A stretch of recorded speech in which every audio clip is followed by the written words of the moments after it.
Now that we can use the Wronskian to check if a collection of solutions is linearly independent or not, we can actually try to approach the question of when we have unique solutions and if we can find all solutions to a linear homogeneous differential equation. Before we can attack this question, we need to have some idea about how uniqueness of solutions works for higher order differential equations, at least for linear differential equations. And there's a handy theorem about that, which looks like this. This is very similar to the first order uniqueness theorem, but it is simpler because we're restricting ourselves to linear differential equations. So if you have an nth order linear differential equation, has to be linear, that looks like L of y equals g of x, so it could be homogeneous or non-homogeneous. If all of the coefficient functions are continuous around some interval containing your initial x value, and your leading coefficient is non-zero on the whole interval, then you have unique solutions. This is essentially the same as the first order uniqueness and existence theorem, but applied to linear equations. So we require continuous coefficient functions, and the leading coefficient has to be non-zero. This is usually the case, at least for most x values on the real number line, and so these conditions to get unique solutions are usually satisfied, at least for most x values. So this isn't a big restriction on what sorts of linear equations will have unique solutions. So let's come back to homogeneous equations. So remember, we were supposing that we could find somehow some solutions, some collection of n linearly independent solutions, and we want to know, can we find all solutions just by forming combinations of these? Remember, we can write, since we have these n solutions that are linearly independent, we can combine them to get lots of other solutions. C1y1 plus C2y2, and so on, all the way down to Cn yn. And furthermore, because these solutions are linearly independent, every different choice of C's will give us a different solution. So this gives us a lot of solutions and no redundancies. But we still don't know, in principle, if there are other solutions to this differential equation that are not of this particular form. So what if we had somehow one extra solution? Let's call it, I don't know, how about f? So what if we have an extra solution f? So L of f is 0 because it's a solution. So the question is it possible to write f as a combination of all of the y's? Well, let's write an initial value problem, right? To discuss uniqueness of solutions, we have to have an initial value problem. So we have a differential equation already, L of y equals 0. But let's add some initial conditions. And what we're going to do is just use f to build some initial conditions. So let's say we need an x value, so some initial x value.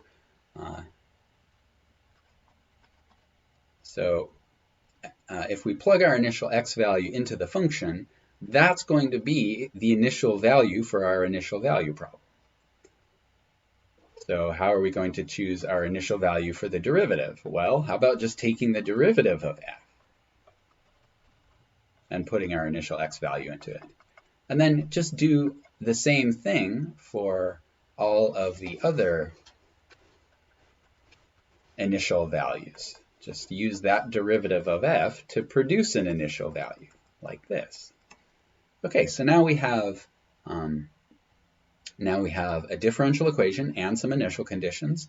And let's assume that all of the AI's are continuous and A sub 0 isn't 0. Okay, so we can use that uniqueness theorem for linear differential equations. So in this situation, right, we have a genuine initial value problem. And we know that there are unique solutions to this initial value problem because of that uniqueness theorem. But look, we have two solutions to this IVP. So on the one hand, our first solution to this initial value problem is just f. Right? F is a solution to the differential equation, and it obviously satisfies these initial conditions because that's how we came up with the initial conditions. But there's another solution that we can write down. So if we take all our initial conditions, so there's our initial condition for the 0th derivative and our initial condition for the first derivative, and so on down to the n minus first derivative. Okay, remember we have this big collection of solutions with all of the y's. So c1, y1, all the way down to cn, yn. But we could take the derivative of this. We get c1, y1 prime down to cn, yn prime, and so on down to c1, y1, n minus first derivative, down to cn, y sub n, n minus first derivative. Now the issue here is that we don't know what the c's are supposed to be, or even if it's possible to choose appropriate c values. But look at what we have here. We have n equations, and these are algebraic linear equations, and we have n unknown c values. Right, that's c1 through cn. All of these functions are evaluated at x sub 0. Right, because we're using our initial conditions to find these c1s. Right? When you use your initial conditions to find the c values, you plug in the initial x value everywhere you see x. And that gives us these n equations, and we have n unknowns, and those are the c's.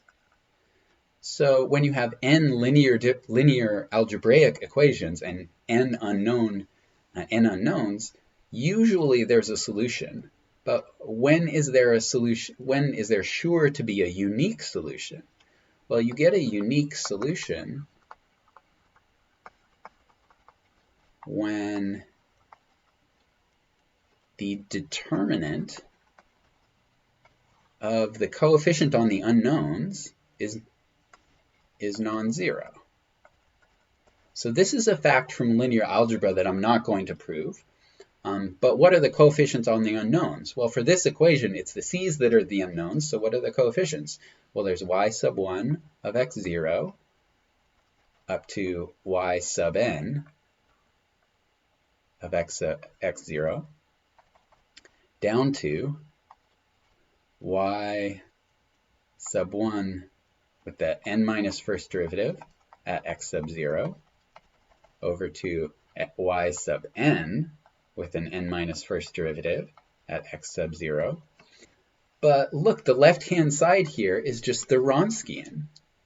And we know that the Wronskian is non-zero because we said at the beginning that these y's are linearly independent. Right? If you have a linearly independent collection of functions, their Wronskian has to be non-zero. So it's exactly the Wronskian being non-zero that forces there to be one solution to this collection of algebraic equations. And since we've found a So that means that there's a way to choose these C's to satisfy this initial value problem. So now we have two solutions to our initial value problem. There's this function f, and then there's the function c1y1 up to cnyn, right? Before we didn't know what coefficients to choose, but all this business with the Wronskian is how we know that there is a unique way to choose these coefficients c1 through cn so that this satisfies the initial value problem. So we have two solutions to the initial value problem, but remember, there are unique solutions to this initial value problem because of that uniqueness theorem. So these supposedly two solutions actually have to be the same. And that means that we've expressed our mystery solution f as a combination of the solutions we already had. Okay, so all of this is a very long way of saying that if you have a collection of solutions whose Wronskian is not 0, then all